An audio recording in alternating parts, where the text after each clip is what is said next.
On the second day of slope fields, we're still not going to be drawing the slope fields ourselves, but we are going to find particular solutions today.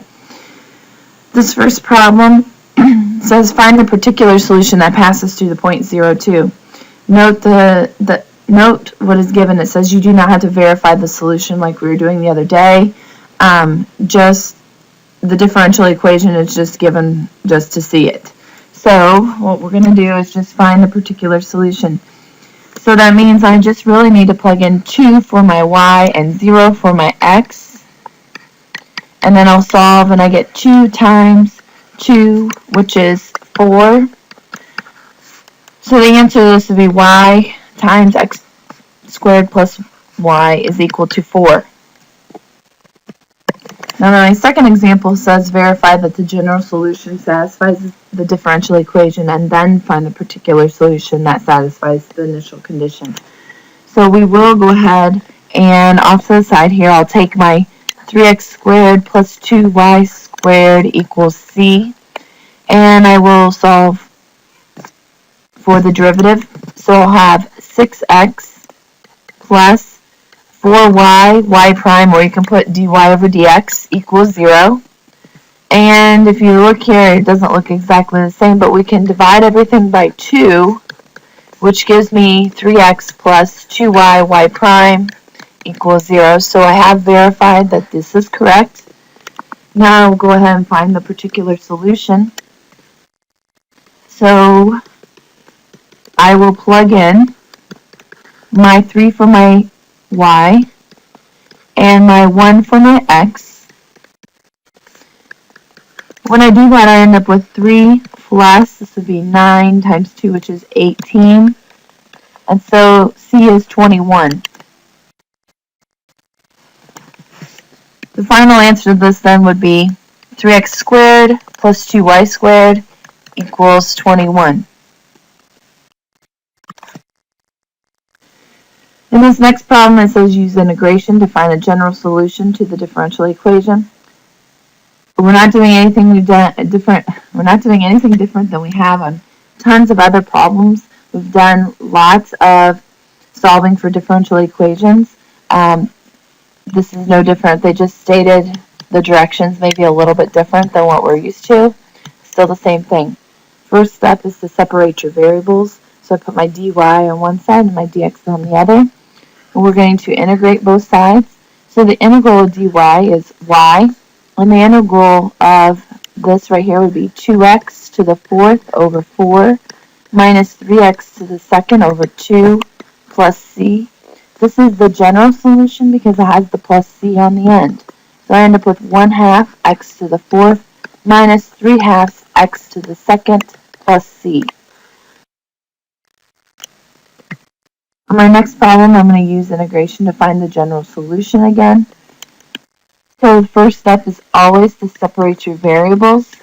So I will multiply by dx on both sides, and then I'll now be ready to integrate. So the integral of dy is y, and the integral here is not as easy as the last one using that general power rule. What we'll do, we'll have to make a u statement. So my u is going to be the bottom. My du would be the derivative of this, so it would be 0 plus e to the x dx. So now I'll rewrite this in terms of u. So I have the u on the bottom. I need an e to the x dx, and I have that by writing du. So my answer ends up being y equals ln absolute value of u plus c. And then I'll plug back my x values. Plug back in my x values. So I have 4 plus e to the x plus c. This is my general solution.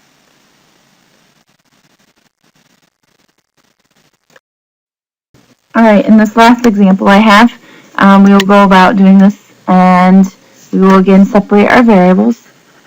So I'll multiply by dx on both sides. And then I will integrate both sides. And what I'm going to do is I'm going to try my typical u statement, and I'm going to pick what's underneath the square root. When I do that, I end up getting a negative dx. Now, that doesn't look like it helped me very much, but I will be able to work with this. So I have the integral dy equals, I'll pull the 2 out front, so I've taken care of that part. I can write square root of u, so I take care of that. I can take care of the dx by dividing by negative 1 on both sides, so I'll put a negative du, that takes care of the dx, and now I'm just left with this x. So what I will do is I'll solve this for x. That would create u minus 3 equals negative x, and then I'll divide by negative 1, which give me a positive 3 minus u. So I'll plug in 3 minus u for my x. And now I've rewritten it in terms of u, and I should be able to integrate it. The integral of dy is y, and then I drop down my negative 2, and then I would have, I still need to integrate yet, actually, so I'm going to have to distribute this through. So I'd have 3u to the 1/2 minus u to the 3/2 du. Now I can integrate the right-hand side. So I have negative 2. I'd have 3u to the 3/2 over 3/2 minus u to the 5/2 over 5/2. And then, of course, I'd have my plus c on the end. Let's go ahead and reduce this a little bit. So I have negative 2. I'd have 2/3 times 3u to the 3/2 minus 2/5 u to the 5/2 plus c. These cancel.